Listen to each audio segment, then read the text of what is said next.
بدر قحطاني هنا ستوري رقم 3.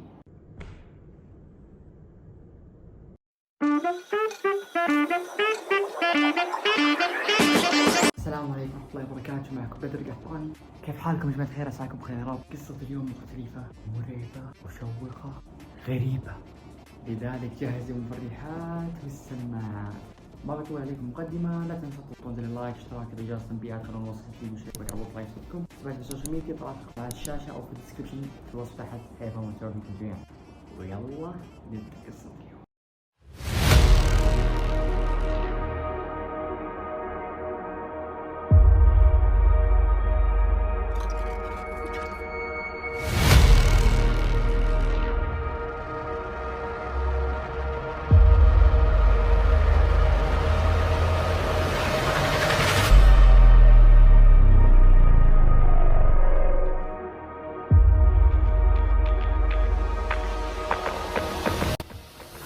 القصة وما فيها أن ميلاد كان يشتغل عامل طرق في إحدى طرق أستراليا، ولكن الغريب في الأمر أن ميلاد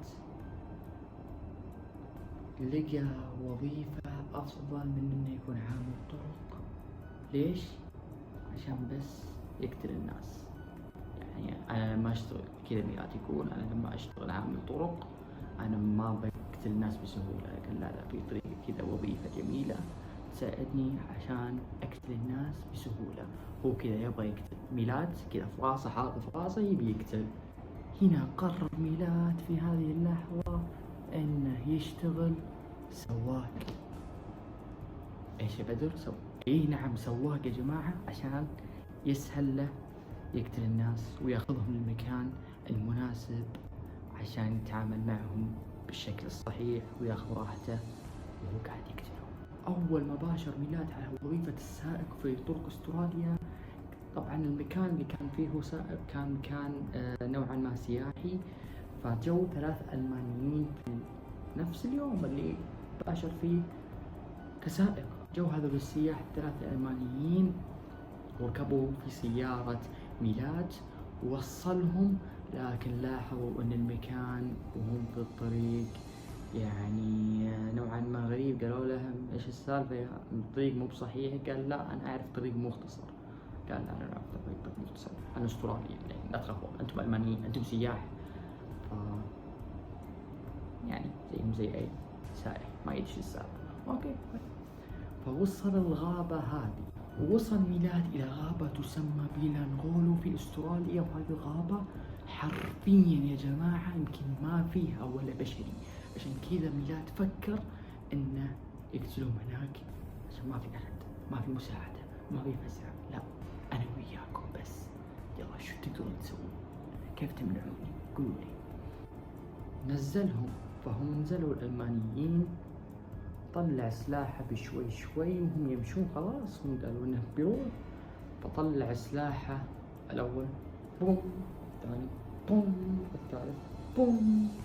اوكي بدر، ميلاد قتل السياح الالمانيين ال3؟ اي نعم. طيب حلو، اكتفى؟ ما اكتفى، خذاهم قطع رؤوسهم جميعا، بعدين ركب سيارته ومشى. طب هو قتلهم، ليش قطع رؤوسهم؟ لكن عشان ضمان انهم يموتون. والله هذا ميلاد خطير.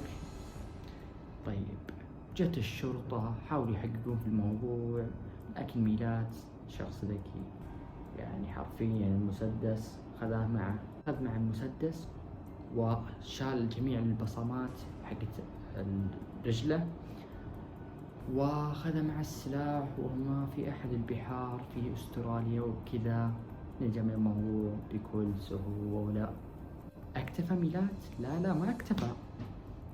اليوم الثاني على طول في جريمة ثانية، يعني ميلاد ما حط بينها أسبوع، لا ما في أسبوع، على طول اليوم الثاني على طول. هو هذه وظيفته، إنه يقتل، قاتل متسلسل حرفيا. اليوم الثاني جو 2 من السياح البريطانيين هذه المرة، وبنفس الطريقة وهم في الطريق استغربوا ان اللوكيشن غلط، ورجع ميلاد نفس عواهده يقول لهم انا اعرف طريق مختصر. وبنفس الطريقة أيضا هم زيهم زي أي سياح راح يقولون أوكي ما راح يستغربون بهذا الشيء. وصل ميلاد نفس المكان غابة يعني حرفيا نفس الغابة يعني.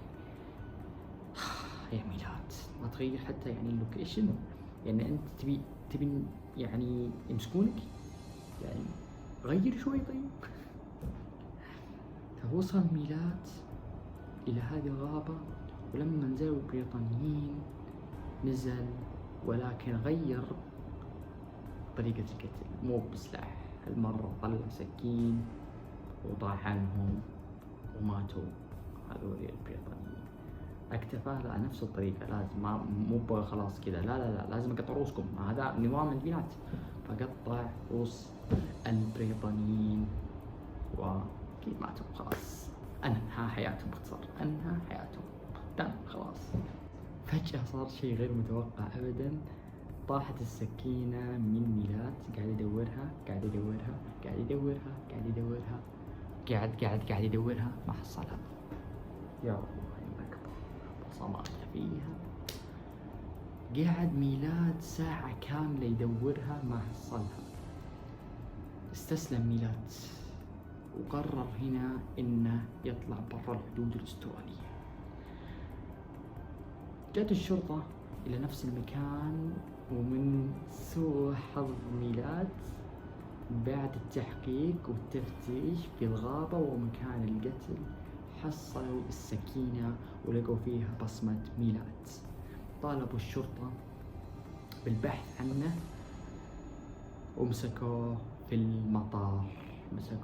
المطار، ما قدر يسافر، وتم الحكم عليه في عام 1996 سجن مؤبد، ومات في السجن بسبب مرض السرطان بعد معاناة طبعا مع المرض سنوات طويلة. كذا انتهت قصتنا عن أخطر سفاحين استراليا. قصة صراحة مرة تخوف. أعطونا رأيكم عن قصة إذا عجبتكم بالتعليقات، وإذا تبون قصص أكثر اكتبوا تحت التعليقات. وبس والله كان معكم بدر القحطاني، نشوفكم إن شاء الله في الفلوق الجاي أو القصة الجاية. لا تنسون لايك، اشتراك، تفعيل جرس التنبيهات، حساباتي السوشيال ميديا. الله يسعدكم. سناب شاتي طالع، حياكم الله، تشرف فيكم جميعا. وبس نشوفكم إن شاء الله في الفيديو الجاي. في أمان الله، مع السلامة.